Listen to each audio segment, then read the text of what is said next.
آپ کو کیا درد ہے کہ آپ اس وقف کو ختم کرتے ہیں؟ اس کا مطلب ہے مسلمانوں کی زمین کو ہڑپ کرنا چاہتے ہو، حرام کھانا چاہتے ہو، اس لیے ان اوقاف کو ہڑپ کرنا چاہتے ہو۔ آپ کیا کہتے ہیں؟ اس کے اندر جہاں ہے وہاں اسی طریقے سے اوقاف وغیرہ سب محفوظ ہوں گے۔ اوقاف محفوظ ہیں، یہ آپ کے سامنے حضرت مولانا بیٹھے ہوئے ہیں، تقریر کی ہے۔ اوقاف کو ہڑپنا چاہتے ہیں۔ ہماری مسجدیں اسی دلی کے اندر 400 500 سال کی مسجدیں ہیں، جس میں جمعیت علماء کا دفتر بنا ہوا ہے، عبد النبی اکبر کے زمانے کی مسجد ہے۔ اور کتنی مسجدیں ہیں جن کے پاس اوقاف، اللہ اکبر، لاکھوں کروڑ کے اوقاف ہیں۔ جونپور میں جا کر کے دیکھو کیسی مسجدیں ہیں، دلی کے قرب و جوار میں دیکھو کتنی بڑی بڑی مسجدیں ہیں۔ ہندوستان کا وہ طبقہ جو ان مساجد کے اوقاف کو ہڑپ کرنا چاہتا ہے، کہتا ہے اگر کسی وقف زمین یا مسجد یا کسی بھی چیز کے کاغذات وقف کے نہیں آئیں اس کو وقف نہیں مانا جائے گا۔ کون 500 سال پرانے کاغذات لا کر کے پیش کر دے گا؟ قانون یہ تھا کہ جو مسجد بنی ہے، جو وقف پر بنتی ہے وہ وقف ہے۔ آپ کو کیا درد ہے کہ آپ اس وقف کو ختم کرتے ہیں؟ اس کا مطلب ہے مسلمانوں کی زمین کو ہڑپ کرنا چاہتے ہو، حرام کھانا چاہتے ہو، اس لیے ان اوقاف کو ہڑپ کرنا چاہتے ہو۔ ہم اس کو قبول نہیں کرتے۔ اوقاف ہمارے آباء و اجداد کے کیے ہوئے ہیں، اوقاف اللہ کی ملکیت میں دیے ہوئے ہیں، مسجدیں بنی ہوئی ہیں، آپ ان کی حفاظت کیجئے، اس لیے کہ ہم اس ملک کے رہنے والے ہیں، ہم باہر سے آئے ہوئے نہیں ہیں۔ اگر ہندو گوجر ہے مسلمان بھی گوجر ہے، اگر ہندو جاٹ ہے مسلمان بھی جاٹ ہے، اگر ہندو راجپوت ہے مسلمان بھی راجپوت ہے۔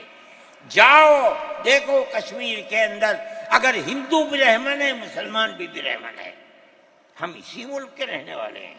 کسی کو اچھا لگا یہ مذہب وہ اس مذہب میں چلا گیا، کسی کو یہ مذہب اچھا لگا وہ اس مذہب میں چلا گیا۔ کیا مذہب کی بنیاد پر اس ملک کے اندر آپ ہمیں جینے کا حق نہیں دیں گے؟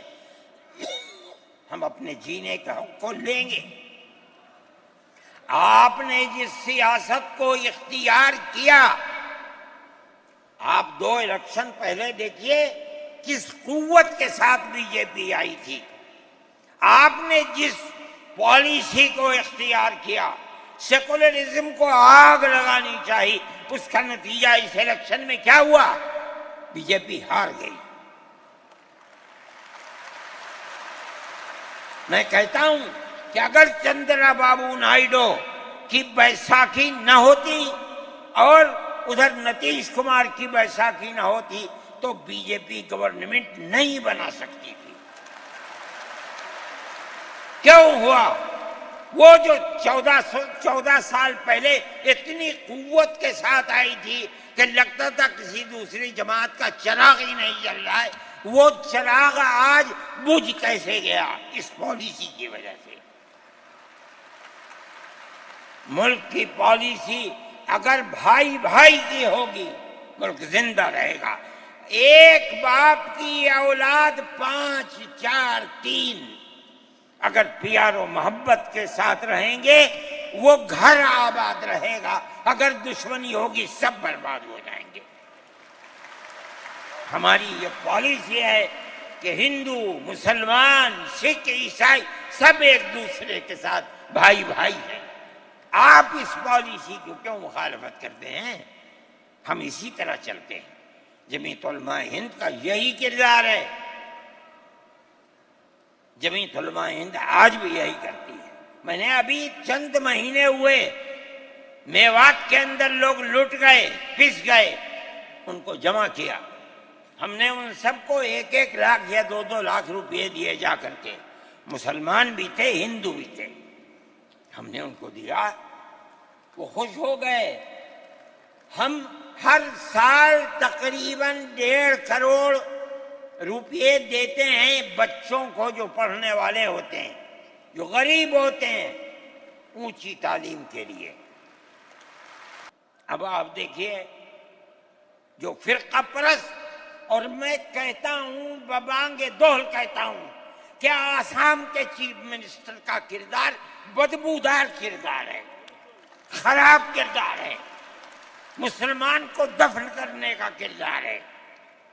وہ یہ کہتا ہے کہ آسام کے سوا، آسام کے اندر مردم شماری 71 نہیں، جیسے سارے ہندوستان میں 51 ہے، اسی طرح آسام کے اندر بھی 51 ہوگی۔ آپ سمجھتے ہیں اس کا اثر؟ آج اس کا اثر یہ ہوگا کہ اگر 71 ٹوٹ جائے اور 51 پر آ جائے تو آسام کے اندر 1.5 کروڑ بچے اور بڑے سب ہندوستان سے باہر ہو جائیں، کہاں جائیں گے؟ صرف مسلمان کی مخالفت، کھانا ہضم نہیں ہوتا ہے بغیر مسلمان کی بربادی کے۔ کوئی نہیں تھا، تنہا جمعیت علماء تھی۔ اس کے اندر بڑا کردار ہے مولانا مشتاق انور کا، جو جمعیت علماء آسام کے صدر ہیں۔ وہ میرے ساتھ شانہ بشانہ کھڑے رہے اور 12 سال سے زیادہ مقدمہ لڑا، کروڑوں روپیہ اس کے اوپر خرچ کیا گیا۔ یہ خدا کی قدرت ہے۔ آج آیا تو یہ طے کر دیا گیا کہ 51 نہیں، آسام میں 71 ہی بنیاد بنے گا۔ اس کا کیا مطلب ہے؟ کہ آپ نے آسام کی 80 لاکھ کی آبادی کو زندہ کر دیا، جو موت کے کنارے پر کھڑی ہوئی تھی۔ مجھے افسوس ہے کہ لوگوں کا یہ قول مجھ تک پہنچا ہے کہ کسی نے آسام کے چیف منسٹر سے یہ بات کہی کہ اب کیا ہوگا، کہنا ہماری صحت پر کوئی اثر نہیں پڑتا ہے۔ کیا مطلب ہے؟ ہم آسام میں مسلمانوں کو چین کا سانس نہیں لینے دیں گے۔ دیکھیں کب تک چلتے ہیں۔ اگر جمعیت علماء زندہ ہے اور اللہ نے ہمیں زندہ رکھا، ہم دیکھیں گے کہ کیا کرتے ہیں، ہم زندہ ہیں۔